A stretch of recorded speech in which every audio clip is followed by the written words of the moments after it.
¿Qué onda, raza? Aquí Lore Chido. Hoy nos toca una parte tranquila pero necesaria. En este punto de la historia, las palabras valen más que las espadas.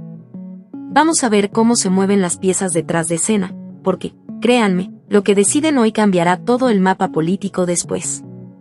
Desde entonces, los ataques de los espíritus se calmaron, presentándose únicamente ligeras escaramuzas de forma muy esporádica. Aprovechando la calma, Alexia se emparejó con Cristina y le preguntó en voz baja quién era Suzuki en realidad. Cristina, manteniendo la mirada fija en el joven que caminaba hasta el puro final del grupo, repitió que él solo es un pariente lejano de la familia Ope, sin ningún tipo de talento especial. Sin embargo, la princesa contradijo esto, recalcando que una persona común y corriente no es capaz de demostrar semejante valentía ni de irse a un conflicto directo contra un gran aristócrata. Además, Alexia señaló sus particulares técnicas físicas, las cuales jamás había visto en un combate antes, lo que claramente daba a entender que poseía una fuerza oculta. Cristina admitió que no conocía los motivos de ese comportamiento, pero prometió firmemente que en el futuro iba a poner a su pariente bajo una estricta y personal supervisión como jefa de la familia, ya que no se podía dejar a una persona tan peligrosa sin vigilancia. Isaac, que caminaba al lado de ellas, se metió en la plática y les pidió a las chicas que tuvieran el mayor de los cuidados, definiendo a Suzuki como una persona completamente diferente que sabe demasiado.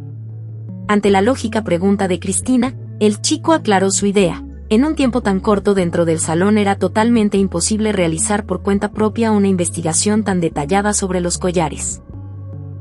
Suzuki claramente sabía desde el puro principio tanto el funcionamiento de los artefactos como la dirección de los flujos de la magia. Según la opinión de Isaac, la gélida calma del joven y su transformación instantánea tras la aparición de la niebla blanca se explicaban de forma simple. Él era uno de los organizadores de la pesadilla que estaba ocurriendo. Isaac no tenía pruebas directas, pero prometió encontrarlas y le pidió una vez más a la princesa que estuviera alerta, para luego acelerar el paso. Los argumentos de Isaac se escuchan con bastante peso, y la repentina metamorfosis de Suzuki de verdad hacía pensar en su conexión con el culto. Si ese era el caso, entonces todo el grupo estaba actuando en este momento bajo su completo control. Cristina siguió a Isaac con la mirada y lo llamó en voz baja un hombre extraño. Alexia le volvió a preguntar a su amiga, pero ésta solo sacudió la cabeza, evadiendo la respuesta. Al poco tiempo, Claire se detuvo cerca de una pequeña y vieja iglesia en la pura orilla de la academia, declarando que el rastro mágico guiaba exactamente hacia ese lugar. Alexia se sorprendió, ya que jamás en la vida había visto ese edificio ahí. Nina confirmó sus dudas, cortando en seco que antes de la aparición de la niebla blanca no existía absolutamente ninguna iglesia en ese sitio. El grupo abrió la puerta con cuidado y entró al lugar.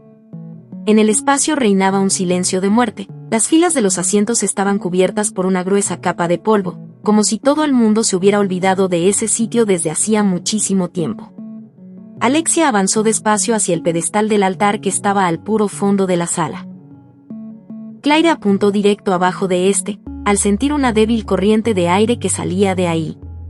Sin pensarlo mucho, Claire le metió una patada con fuerza al pedestal, pero solo se escuchó un eco sordo y la propia chica soltó un grito de dolor. Nina tocó la superficie de piedra y explicó que el pasadizo estaba bloqueado por una potente barrera de un artefacto antiguo, y que para moverla se necesitaba una llave especial. Ella no poseía información sobre el paradero de la llave, solo expresó la esperanza de que estuviera escondida en algún punto cercano. El grupo comenzó de inmediato con la búsqueda. Sin embargo, la minuciosa inspección de la iglesia no dio ningún resultado. Alexia declaró el fracaso total, e Isaac agregó con una enorme molestia que el tiempo se estaba agotando de forma implacable y que debían encontrar aunque fuera una sola pista lo más rápido posible. La reserva de las fuerzas mágicas de Alexia bajó hasta los 500 puntos. Aunque en el camino casi no se presentaron altercados, el maná se desvanecía mucho más rápido de lo que la princesa se hubiera podido imaginar. Pensó con angustia en que a los estudiantes del auditorio seguro les estaba yendo igual de mal en este momento. Nina admitió que descifrar los símbolos del artefacto antiguo estaba fuera de su alcance, ya que no era especialista en esa área. Cristina y Suzuki también regresaron con las manos vacías. En el lugar se instaló un profundo silencio. El grupo, en medio de una confusión total, se limitaba a observar el pedestal de piedra cuando un golpe seco rompió la calma. Claire, llena de desesperación, comenzó a pegarle con su puño derecho al monolito. Alexia intentó detener a su amiga, recordándole la inutilidad de esas acciones, pero Claire solo apretó los dedos con terquedad. Bajando la voz hasta un susurro, suplicó por ayuda, declarando que tenía la obligación de cumplir con su deber y que no podía perecer en un sitio como ese. Frente a los ojos de todos, Claire se quitó la venda médica de su brazo derecho. Isaac y Cristina soltaron un suspiro de la pura impresión al ver un complejo círculo mágico grabado en su piel. La chica continuaba llamando a su brazo, dirigiéndose a Aurora y exigiéndole que rompiera el largo silencio por el bien de salvar al grupo. Isaac y Cristina intentaron preguntar sobre lo que pasaba, pero Alexia los hizo callar con un gesto severo. Claire continuaba suplicándole desesperadamente a Aurora que respondiera a su voz. En ese mismísimo segundo, el sello mágico del brazo se encendió con un brillo carmesí. Una luz intensa inundó todo el espacio alrededor, y en la superficie del pedestal comenzaron a verse incontables letras antiguas. Isaac comentó asombrado sobre el colosal poder de esa energía. Con un grito lleno de furia, Claire hizo que el maná carmesí envolviera por completo al artefacto, tras lo cual se escuchó una explosión ensordecedora. Cuando el polvo se quitó, el pedestal había desaparecido sin dejar ni rastro. En su lugar se abrió una tétrica bajada que guiaba hacia un subterráneo. Cristina balbuceó con terror palabras de incredulidad, ya que la fuerza demostrada por Claire se salía por completo de los límites de lo razonable. Respirando con mucha dificultad por el dolor tan agudo en su punzante brazo derecho, Claire le agradeció a Aurora por la respuesta. Alexia se apresuró a sostener a su amiga por el hombro, preguntándole cómo se sentía. Claire se controló, ocultó su debilidad y le pidió al grupo que avanzaran de inmediato para salvar al resto de los alumnos. Guiados por Claire, el grupo comenzó a bajar por una escalera sumamente larga.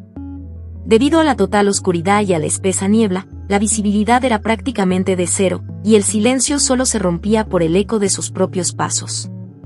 Para el momento en que por fin tocaron la base, la reserva mágica de Alexia se redujo de 500 a 450 puntos. Bajo la tenue luz del espacio del sótano, frente a ellos apareció una enorme compuerta. Con el esfuerzo de todos, abrieron las pesadas hojas y pasaron al interior. Detrás de la puerta se abría un espacio relativamente amplio, a cuyos costados se extendían filas de viejas y destrozadas celdas de prisión. Adentro de las oxidadas rejas no había absolutamente nada.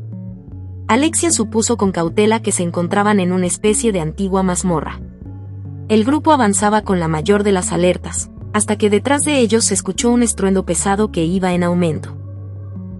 Claire escuchó ese ruido con sorpresa.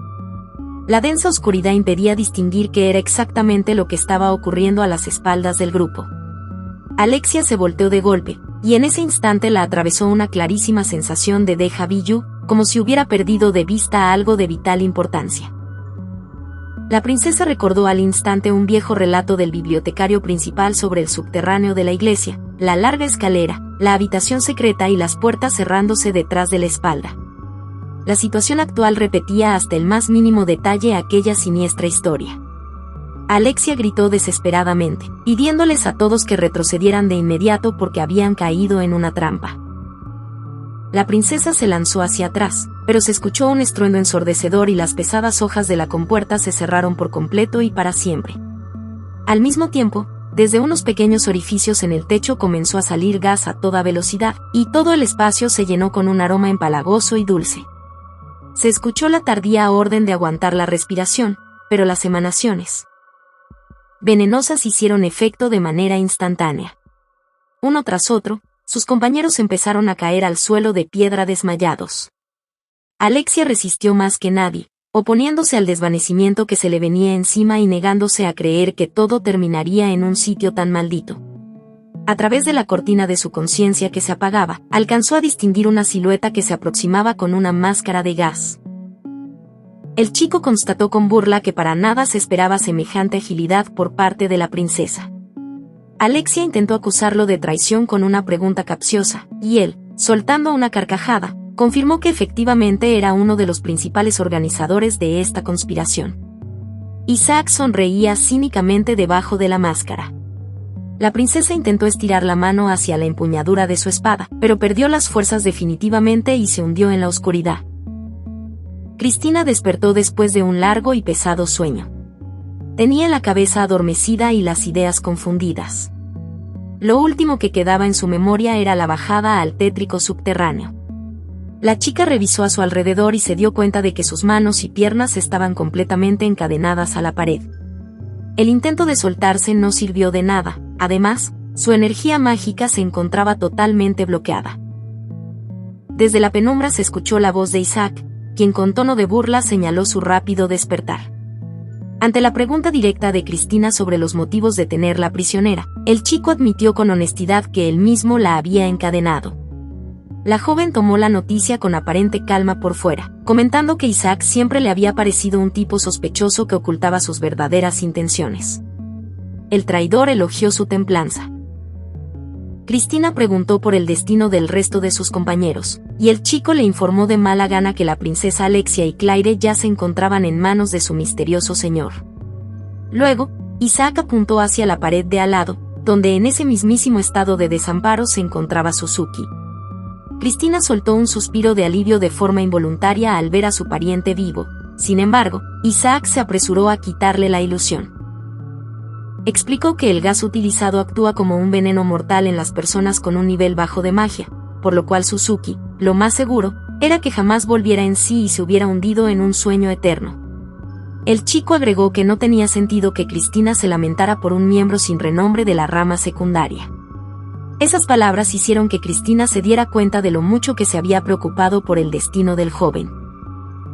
Para esconder sus emociones ante el enemigo, respondió secamente que veía a Suzuki exclusivamente como una herramienta útil para el fortalecimiento del clan Ope. Isaac comentó con total desinterés que la vida o la muerte de ese debilucho no tenían la menor importancia, ya que él mismo tenía por delante mucho trabajo importante. Cristina miró al traidor con desprecio, intentando averiguar sus planes. Él explicó de buena gana que el cuerpo de Cristina posee un potencial enorme que su organización piensa aprovechar para sus propios fines. Ante la duda de si estaban involucrados con el famoso Jardín de las Sombras, Isaac hizo una mueca de asco, pidiendo que no compararan a su antigua orden con unos advenedizos que tenían una historia tan corta. Cortó sus explicaciones diciendo que seguir hablando no tenía caso, ya que dentro de poco Cristina se convertiría en una dócil muñeca sin cerebro. Con estas palabras, Isaac sacó una jeringa llena de un siniestro líquido rojo. Declaró la necesidad de apurarse para llegar a tiempo a la celebración del renacimiento de la mano derecha, y le prometió a la prisionera el papel del segundo vástago, mientras que Suzuki no habría dado la talla ni para el tercero. El traidor soltó una carcajada burlona y levantó la jeringa con fuerza. Cristina intentó ganar tiempo y lanzó un grito preguntando por el paradero de Nina. Al mencionar al estudiante de año superior, Isaac se puso notablemente pálido. Rezongó con molestia que esa mujer se había esfumado sin dejar rastro justo antes de que el gas hiciera efecto en los demás, aunque salir viva de este templo de todos modos era algo para lo que no tenía ninguna oportunidad. El chico prometió reportar este incidente a los superiores más tarde, tras lo cual dirigió la aguja con decisión hacia el cuerpo de Cristina, declarando que había llegado el momento de decir adiós. En ese preciso instante, en la esquina del lugar se escuchó un movimiento. La conocida voz de Suzuki se quejó con flojera del exceso de ruido que interrumpía su excelente sueño. Cristina gritó su nombre llena de asombro, mientras que Isaac dio un paso atrás lleno de pánico, sin dar crédito a sus ojos. Suzuki dio un tierno bostezo y preguntó por qué su despertar causaba una sorpresa tan grande.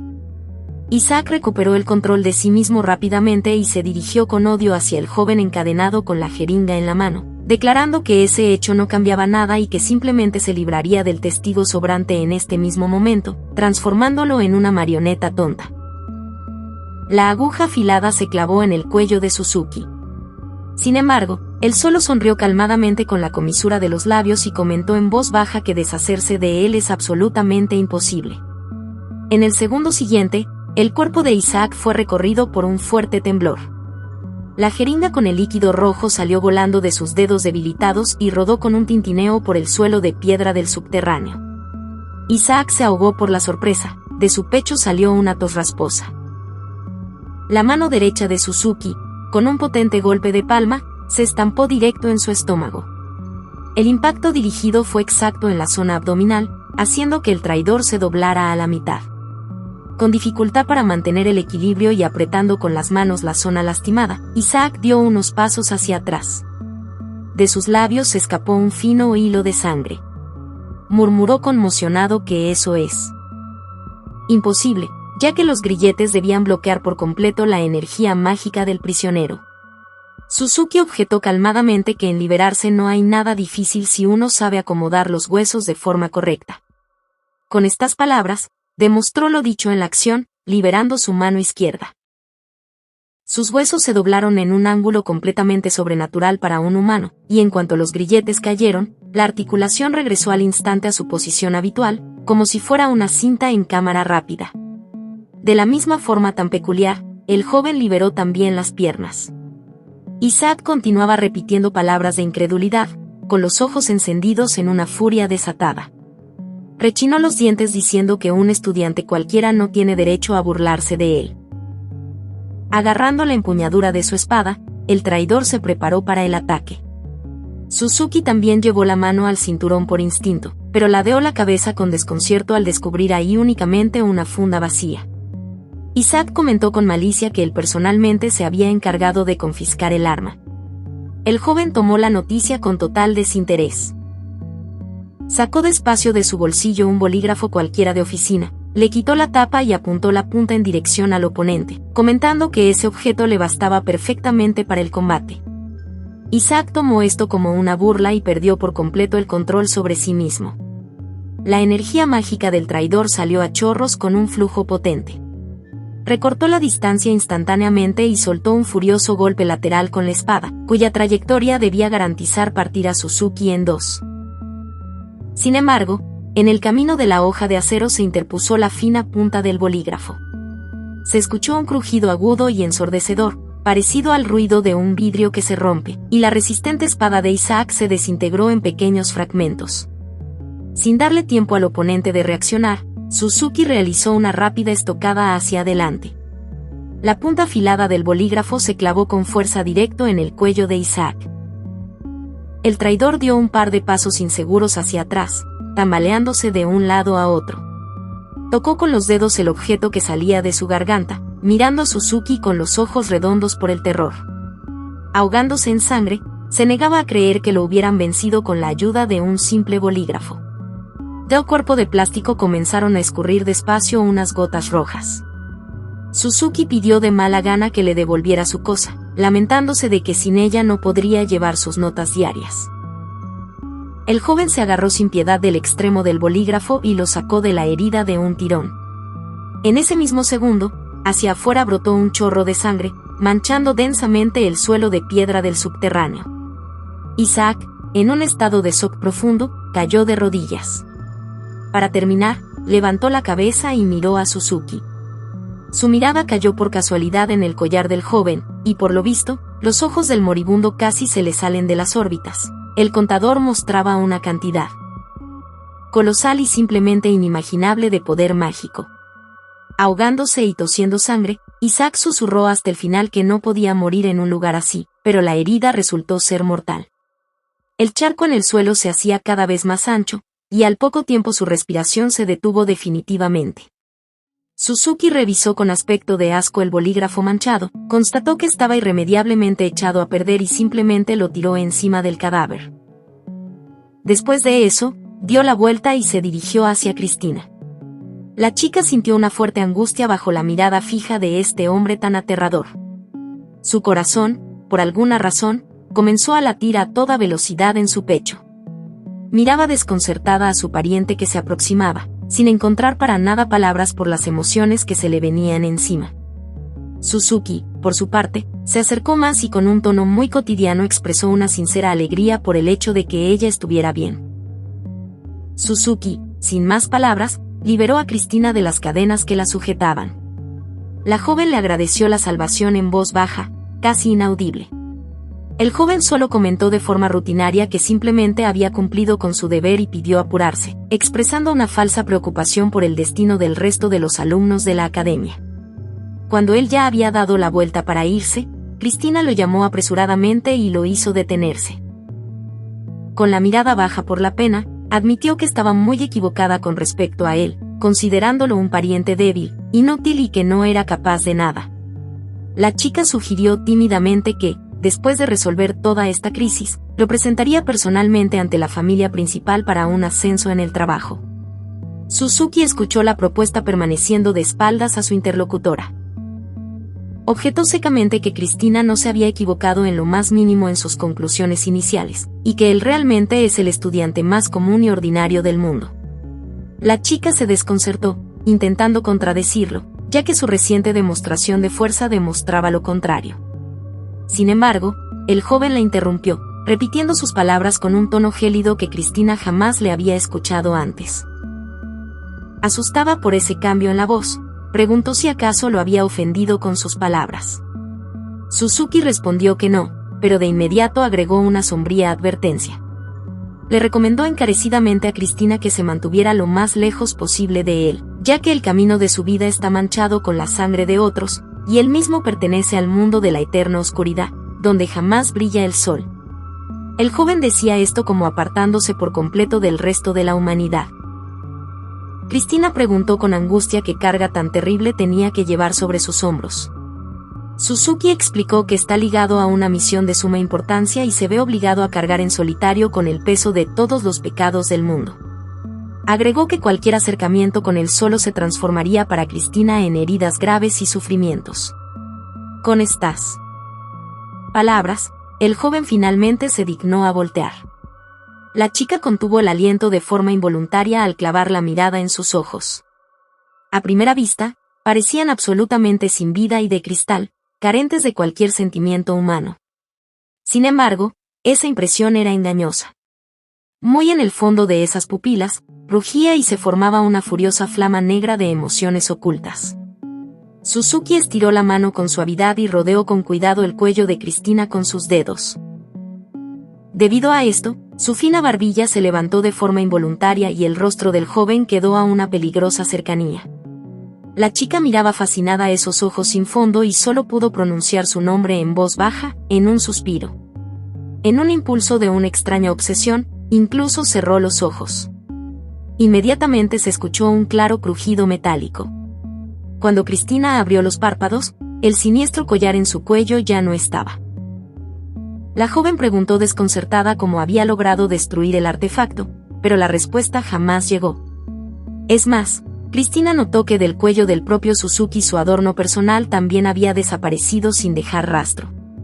El joven recordó de forma breve la severa falta de tiempo y se dirigió a toda prisa hacia la salida del lugar. En su silueta que se alejaba se notaba una profunda soledad. Cristina se apresuró a lanzarse detrás de él, haciendo el mayor de los esfuerzos para no quedarse atrás de su enigmático salvador. Interesante cómo se acomoda todo, ¿no? A veces la diplomacia es más peligrosa que un ejército. Dejen en los comentarios qué opinan de estas movidas. Gracias por quedarse hasta el final, nos vemos en la próxima.